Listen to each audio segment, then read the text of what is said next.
We're kicking off 2025 with step seven, huh? And it couldn't be a better beginning to the year because, as you're going to hear today, step seven is about aiming at developing the best possible attitude towards yourself, towards your relationships with others, and towards life itself. So we're going to make it our New Year's resolution, right? Step seven this year, aiming at the best possible attitude. In essence, we could sum up emotional sobriety as just that. It developing the best possible attitude that we can develop in terms of our relationship with reality.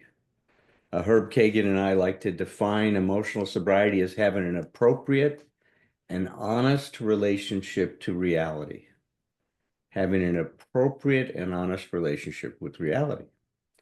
So, with those opening remarks, I'm going to share some slides with you and kind of start out this year by doing a brief review of how we've come to this point right now.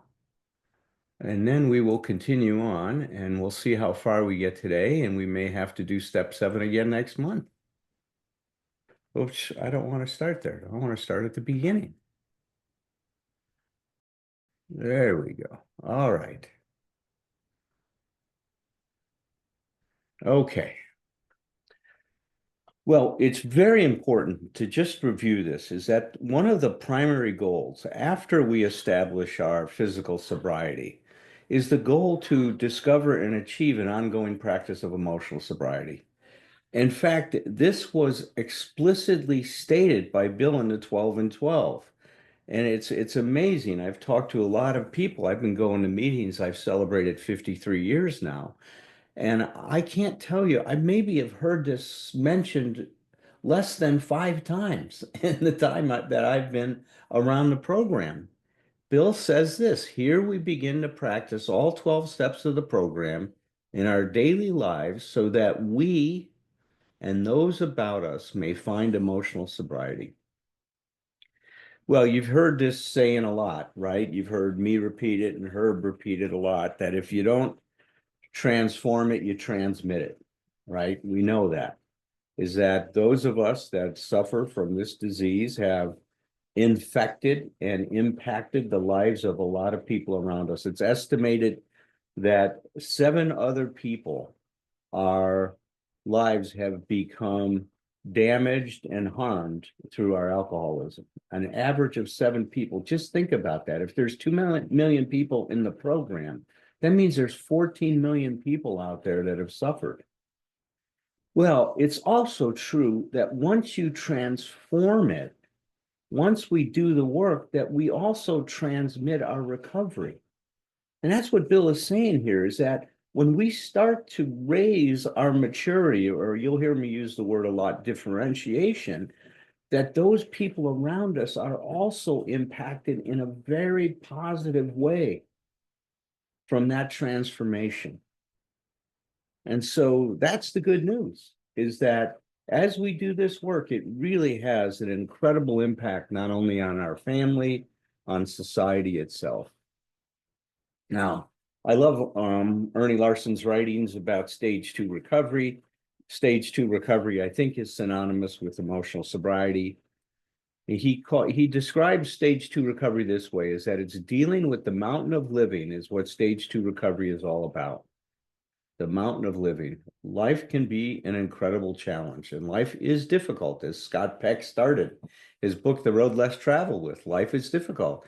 He goes, it's about getting on with life by facing those patterns, habits, and attitudes that control your life, and which, for perhaps the first time, you're clear-headed, sober, or emotionally sound enough to face.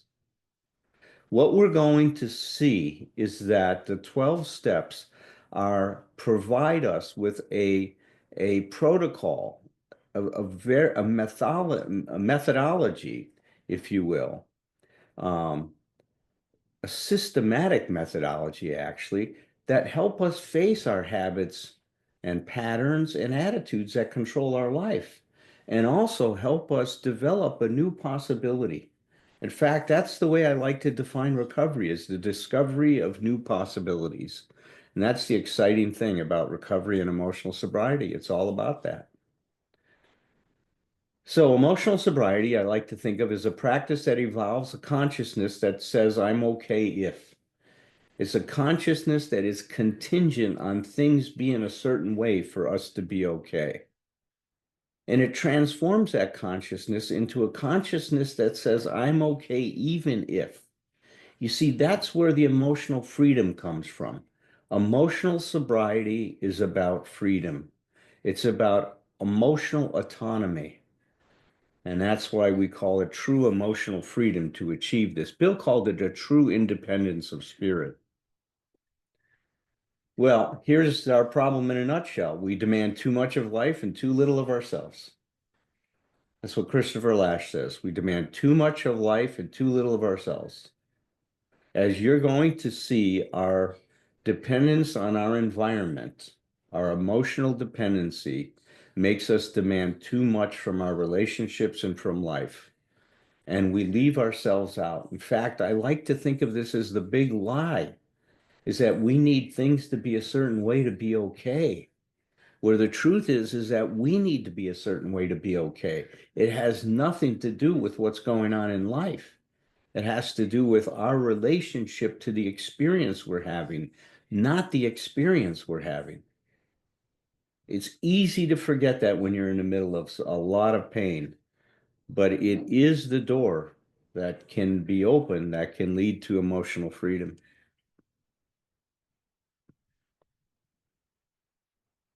This is Dr. Jerry Greenwald, brilliant psychologist.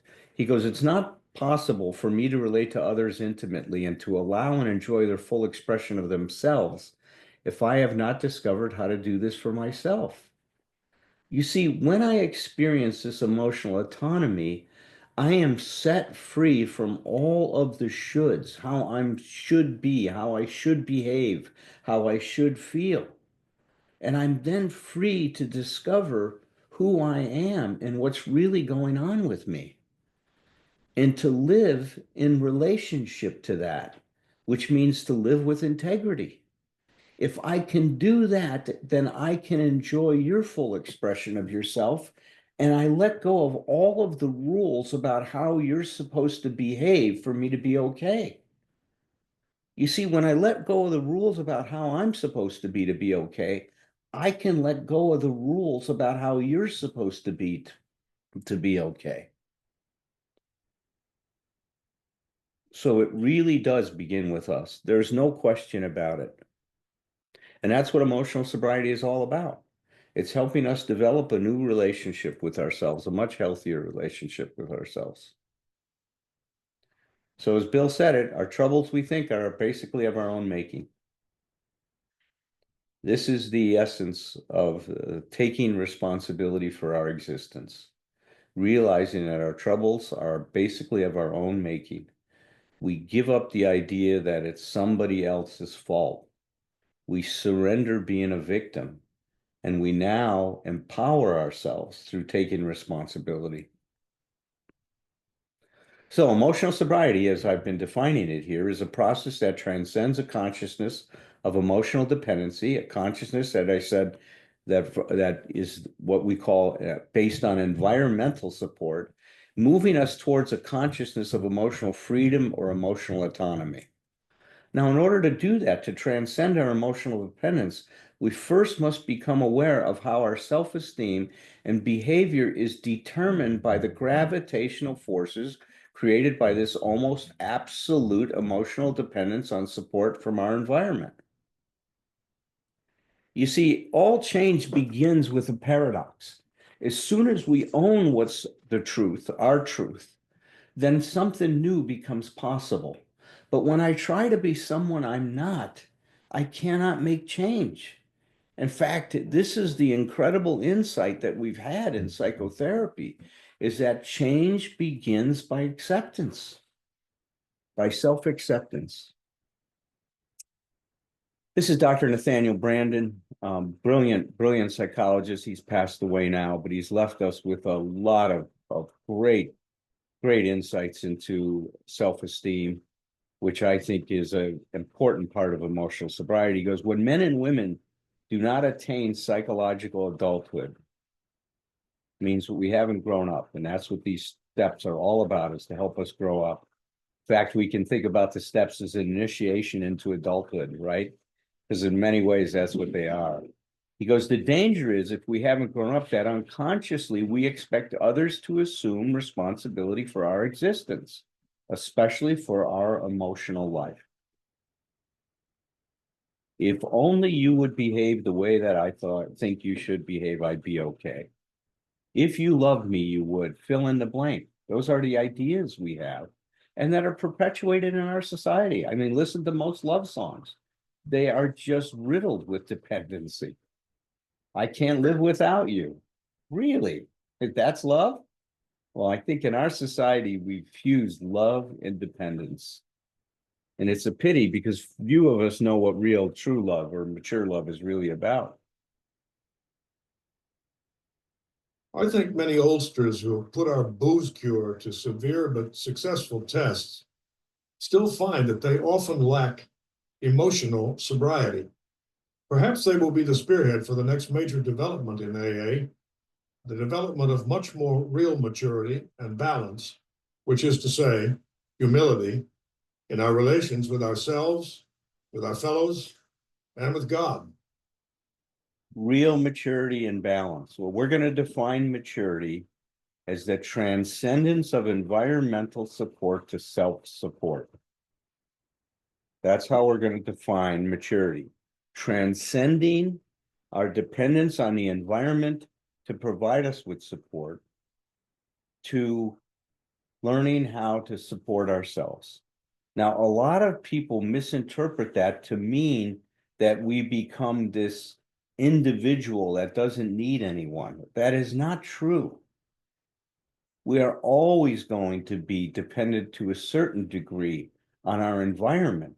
The point here is that if we are over dependent on the environment to provide us with what we need, then we lose a sense of how we need to participate in our own life.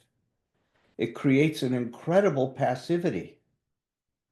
And so when we talk about self-support, I am talking about the kind of support where you take responsibility for your relationship to life, to another person, to yourself, to make sure that that relationship enhances your experience rather than diminishes it. See, that's where we can take responsibility for how we make contact with ourselves, how we make contact with life, how we make contact with people we care about, how we make contact in the world in general. Now, what is balance? Well, balance is a very interesting thing. We're exploring that right now on the Thursday night emotional sobriety workshop. But what balance is really, um, briefly stated, is balancing our various instincts. So let's just take two of them, our desire for connection with our desire to be ourselves, our own person. When those two things are balanced, then we are differentiated, we are mature. We honor the side of us that wants to be in connection, and at the same time, we honor our own self, our integrity. In fact, that's a wonderful definition of mature love that Eric Fromm had. He defined mature love as union with the preservation of integrity. We join, but we don't lose ourselves in that connection. Union with the preservation of integrity. That's balance, where the we and the I are balanced inside of us.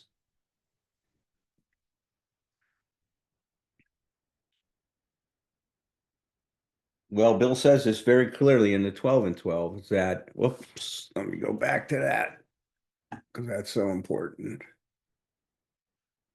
He says all of the 12 steps ask us to go against our natural desires. They all deflate our egos. Now, Bill used the term ego, and I think it would be safe to say that it's a synonymous with the false self. In fact, I want you to start to think about ego as the false self, as the engineered self.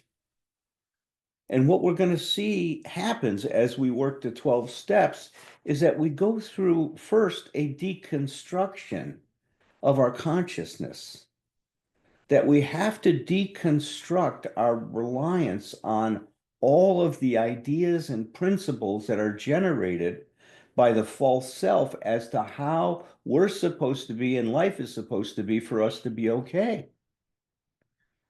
So you've heard us say before is that you cannot change a consciousness with the consciousness that created the problem. What we have to do is deconstruct the way we've been thinking about things, the way we've approached life, so that we can be open to learning something that is healthier and better for us. How many times have you heard until we let go of our old ideas, the result is nil? Well, see, that's what it's referring to, is that our consciousness based on the false self will not work. That is the unmanageability that is talked about in the second half of the first step. Also, of course, the unmanageability that comes with any addiction. Of course, that creates chaos in our lives. But our lives were in trouble well before we picked up a drink or whatever our drug of choice is or whatever our addiction is focused on. All the 12 steps go against our natural desire. Our natural desire is to try to justify the position that we're in. We're trying to justify all of the ideas that we have about how life is supposed to be. It doesn't work. So here's the process of change that we have captured in the steps. Is each step develops a charge or a tension. Right? So what is the charge developed in step one? Well, we admitted we were powerless over our addiction, over alcohol, over fill in the blank, that our lives had become unmanageable. So what this creates is an existential crisis. We're powerless. We've got a serious problem in our life that is harming our life, that is damaging our life. And yet within the consciousness that we have developed, we don't have a solution. That creates existential anxiety because we've now admitted that we have this serious problem, but we have no idea what we're going to do about it. That's the existential crisis that step one creates. And we don't want to resolve that too quickly. Bill Wilson said it. He says that recovery is based upon a bedrock of hopelessness. We need to feel that hopelessness, that the way we have been doing things just isn't going to work for us. Now, that sets us up. That tension needs to be resolved in some way. There needs to be a resolution or a discharge of it. And step two comes along and says, came to believe that a power greater than ourselves could restore us to sanity. The essence of step two is that there is hope. There's a restoration of sound thinking. Sanity is not sound thinking. Insanity is not sound thinking. We want a restoration to be able to think about things in a healthier way in our life. So now there's this hope that develops. Now there's a charge. God, there is a solution for me. Now I'm mobilized. What can I do to realize that? And that's where the next step comes in. As we're going to see, steps 1 through 3 are about waking up, beginning to develop an honest relationship with reality, developing hope, and then making a decision to make a commitment to develop a new consciousness. So now step 3 comes along and says, made it, a decision to turn our will and our lives over to the care of God as we understood him. We're making a decision. We are now, hope becomes a reality because we are now committing ourselves to a new way of life. So now we mobilize ourselves towards actualizing our true self. Abraham Maslow had a great insight. He says, is when we lose contact with who we really are, we become sick, we become diseased. He says the restoration of that basic need to be connected to ourselves restores health. And that's what the steps are doing. They're helping us recover our lost true self. So now there's this new charge, right? I'm making a commitment now to a new way of life. What do I need to do? Well, it says develop some self-awareness about what's going on, take an inventory. So now that charge is being discharged and the new charge is coming up. Now I'm sitting here and I'm reflecting on who I am, what I've become, who I am and who I'm not. And now I need to be able to go in relationship to another person to share it. Recovery is about developing new relationships with self and others.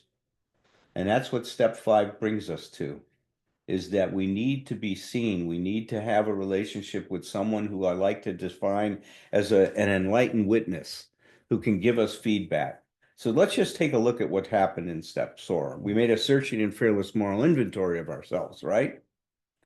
So we're increasing self-awareness and insight. This is our first tangible evidence of making that decision. And it's really interesting. Herb, in the years he's been doing he's got these year-long programs and working the steps. And he starts out with, let's say, usually around 200 people. Well, when they get to step 4, he loses about 50% because this is tough. Bill talks about it, separating the men from the boys. Today, we would say separating those that are committed from those that aren't. But this awareness is the first step in the process of change. We need to search out our flaws and our makeup, which caused our failure. Now, he uses the word failure. I would replace that because it's a bit shaming, which caused the difficulties that we're suffering from.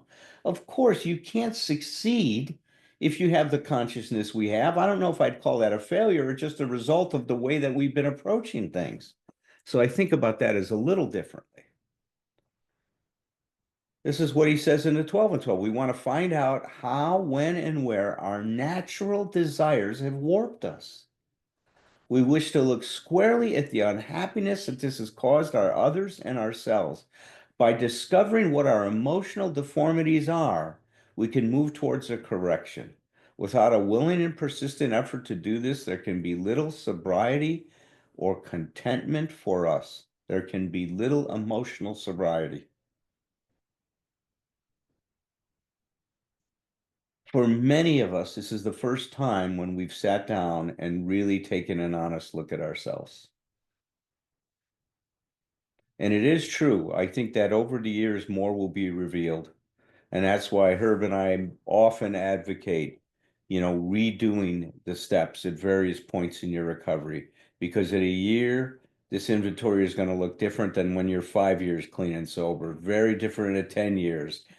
Now, when I take one at 50 years, oh my God, the things I see that I couldn't see before. As Bill says in the big book, more will be revealed. And it's good news, right? If we're committed to our growth and development, that's not that we don't turn that into something to beat ourselves with. We get excited about the new possibilities that we're discovering. He goes, now we launch out on a course of vigorous action. The first step, which is a personal house cleaning, which many of us have never attempted. Though our decision was a vital and crucial step, it could have little permanent effect unless once followed by a strenuous effort to face and be rid of the things in ourselves that have been blocking us, our emotional dependency. That's what he's talking about here. Our liquor was but a symptom. We had to get down to causes and conditions. Please take that in. This is so important.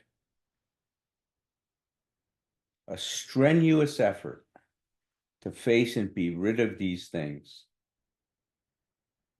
Talked about in his letter that we had to cut away these faulty dependencies at depth, right? He had to use every ounce of will that we could muster to be able to address these things. This is the way Fritz Perls says it. If we cannot understand ourselves, we can never hope to understand what we are doing. We can never hope to solve our problems. We can never learn to live rewarding lives. However, such understanding of ourselves involves more than the usual intellectual understanding. It requires feelings and sensitivity too. You see, we are combined of different systems. We have an intellectual system that when it's coordinated with the rest of us can serve us very well. But we also have an emotional system where we now are experiencing life at an emotional level. We define mental health as an appropriate balance and coordination of all of what we are: our intellect, our emotions, our spiritual nature. All of that has to be integrated. Our desire for connection, our desire to be ourselves, our desire to be what we can become. All of this needs to be integrated into our person in order to live, in emotional sobriety.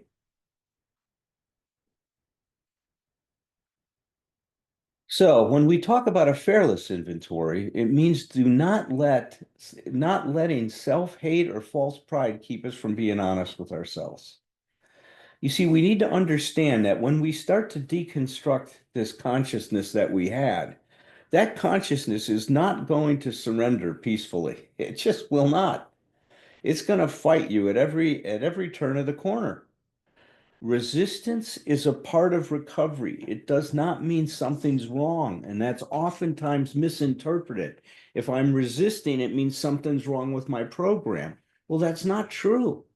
You will encounter resistance because as you make changes, the parts of you that are afraid of those changes, that are clinging on to old ideas, are going to rise up in opposition.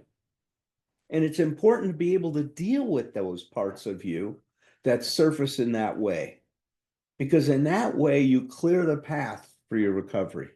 You don't recover by bypassing that resistance. It has to be faced head on. That's a mistake a lot of people make in recovery. Oops, go back here. Hold on. Went too fast there. So this is pretty much how we lived our life. We wanted to be comfortable. We did everything we could to stay away from anxiety, to stay away from discomfort. Anything that happened that made us uncomfortable, we avoided, or we drank or used or did whatever we did as a way of coping with that tension. You could pretty much see how well a person's functioning in their life by their relationship to tension. How we deal with that tension is going to determine how well we're functioning in our life. Well, in recovery, we turn this around. Now we make a commitment to facing those things that make us uncomfortable. Before, when we were just living based on not being uncomfortable, our life started to shrink more and more and more because we were letting fear run our life. Now, in recovery, we let our commitment to our growth and our development lead the way, which means there are times, and we know it, that pain is a touchstone of spiritual growth. We say it all the time. So while we may not jump freely into that pot of boiling oil, of course, because it hurts and we know it's going to hurt, the resistance to facing these things isn't as overwhelming or doesn't have the same authority as it used to have in our life. Now we let the best of us run the show rather than the fearful side of us. And now we move in those directions of doing those things that are uncomfortable, facing some of the things we don't want to face, dealing with some of our trauma, dealing with our pain, looking squarely at our emotional dependence and the claims and demands that makes of other people. Things that are not easy to see about ourselves, but yet are so incredibly important to see if we're going to establish the kind of life that we want to establish. So we share those things with an enlightened witness, and then we come to step 6, right? We're entirely ready to have God remove all these defects of character. This step, as Herb and I discussed, the last few months, is so important because this step is essentially looking at the function that these character defects served in our life. You see, every symptom has three different components to it. First of all, it economizes our distress. I gave an example last month when I talked about this guy used to come to my lectures on Saturday at the National Council of Alcoholism in Torrance, California. And he always wore this t-shirt that said, before you even ask, the answer is no. Can you see how that economizes his distress? If the answer is always no, or if he fell out of the other side of the bed, if it's always yes, then he never has to struggle with making a decision, with whether or not this is the right decision to make. So every character, we like to call them defaults rather than defects, every character default or every characterological adaptation that we've made economizes our distress in some ways. For me, it was becoming invulnerable. I wasn't going to let anything bother me, and that economized my distress of all of the pain and trauma and loss that I experienced when my dad died when I was 11. The second thing is that it gives us a sense. Second thing is that it's a cry for help. Well, we're really letting people know that we're limited, that we have adapted to whatever challenges we had in our life in a way that has sacrificed a lot of ourself. We have lost ourself in that adaptation. And so the third thing that it does is it gives us a sense of what's needed. For that man that always said no, he needed a yes in his life. And he needed to be able to embrace some of the anxiety that comes from looking at a decision and trying to decide what's the best decision to make. So he needed to experience a yes himself, and he needed to get some help in learning how to deal with making decisions. It's a big challenge for a lot of people get stuck with that. For me, with the invulnerability, I had to learn how to let things matter more in my life and to be able to honor that in relationship. So that's what step 6 is doing is we're sitting and we're really reflecting. It's a very contemplative step. It's looking at how have these things served us? And understanding that out of necessity, they are all limited in terms of their functionality in our life, meaning that we have compromised ourselves in so many ways through those adaptations. And that's why I like to think of these as adaptations, because we want to move away from a language that's shaming. Character defect means that something's wrong with you. There's nothing wrong with you. You've adapted to the situations the best you could in your life. And now it's time to face those things and figure out how to do it in a better way. And that's what step 6 has given us a chance to do, is looking at the function. So now let's get into step 7. So we've arrived, right? Now the charge, discharge, the charge in step 6. I see all these things. I see what they've been doing in my life. I see the limitations that they've created. I see the problems to them. And now I need to make a commitment to cleaning this stuff up. Humbly asked him to remove our shortcomings. All right. So what is the effect of this step? What's happening here? Well, we're aiming at developing the best possible attitude towards ourself, towards others, and towards life itself. We're aiming at developing the best possible attitude towards ourself, towards others, and towards life. Now, what I would like to suggest is that the criterion you use to decide if something is the best possible approach, the best possible attitude, is whether that attitude is enhancing your life or whether it's diminishing your life. So is your attitude towards yourself enhancing your life? Is it building your self-esteem? Are you adding to self-esteem, or is it taking away? Is it subtracting from you? Is your attitude towards your relationship with other people enriching those relationships, enhancing those relationships, making them more intimate, more exciting, are you more engaged, more present? Or does your attitude subtract? Is your attitude towards life enhancing your relationship with life? Do you look forward to it? Do you look forward to the challenges that life has to offer you? Or do you walk around in dread, fearing what's going to come next? And can I cope with it?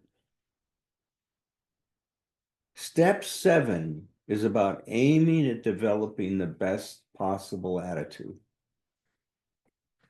Well, let's talk about that some more. This is one of my favorite psychologists. In fact, she had a practice in New York back in the 50s. And I think that, and I know this is a fact, Bill Wilson was quite familiar with her work. In fact, I recently got some information that he had written a letter to someone and said, you know, that gal, and he was referring to her, she's really got a lot of stuff going for her. And he was referring to Karen Horney and to his exposure to her work. And this is what she says: the object of therapy, and we could say the object of recovery, is to restore the individual to himself. It's a restoration of self to help that person regain their spontaneity and to find their center of gravity within themselves. What did we define maturity as? The transcendence of environmental support to self-support, right? Self-support meaning putting that center of gravity in ourselves. Regain our spontaneity. You see, as soon as we committed ourselves to becoming what we thought we should be, as soon as we committed ourselves and dedicated ourselves to actualizing a concept of who we should be, we lost our spontaneity. You cannot be spontaneous when your life is governed and tyrannized by shoulds. It's an impossibility because the shoulds will define what you can do and what you can't do. Spontaneity is something that comes from within, comes from an organismic reaction, an organic reaction to a situation. And we have to just flow with our experience. You can't flow with your experience when you're paying attention to all the shoulds. Now you're censoring yourself left and right. There's no spontaneity to that.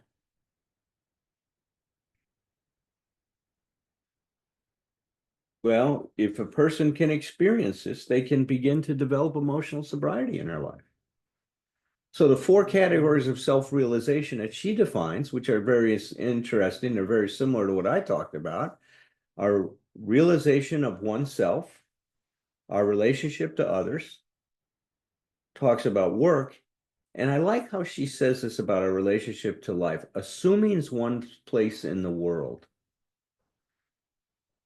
Well, we're going to dig into each of these categories, especially oneself, others, and assuming one's place in the world. All right. Now, let's go back and just review briefly. So the value in the disillusioning process being the deconstruction of our reliance on the false self, lies in the possibility that with the weakening of the obstructive forces of the false self, the constructive forces of the real self have a chance to grow. There's an organismic wisdom in us that moves us towards what we can be. That has been hijacked by addiction. We no longer try to become what we can be. What we did now, our life became centered around paying tribute to the God of our addiction, right? That's what happened to us. Now we're replacing that false God with following this organismic wisdom that I like to think of as God-given. We're an incredible species. all of the things that you're doing without even being aware of it. It's just amazing how you're regulating your temperature, you know, your respirations are occurring automatically. You're processing all kinds of information. I mean, we're incredible. And at the same time, we're constantly, if we're in touch with the constructive forces of the real self, we're moving towards what we can be. We're committed to our growth. That's why when people really, really get get the program, meaning when they really get connected to this, who they really are, there's no longer needing to go to meetings. You want to. You want to continue this journey. You want to keep developing yourself into what you can be. You want to learn how to develop the best possible attitude towards yourself, towards others, and towards life itself.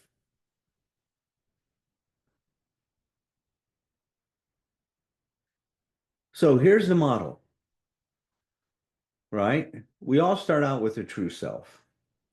You see it in a child. A child is just who they are. They don't have any ideas of who they should be. That's why, it's wonderful to watch a child learn to walk because they don't have any rules.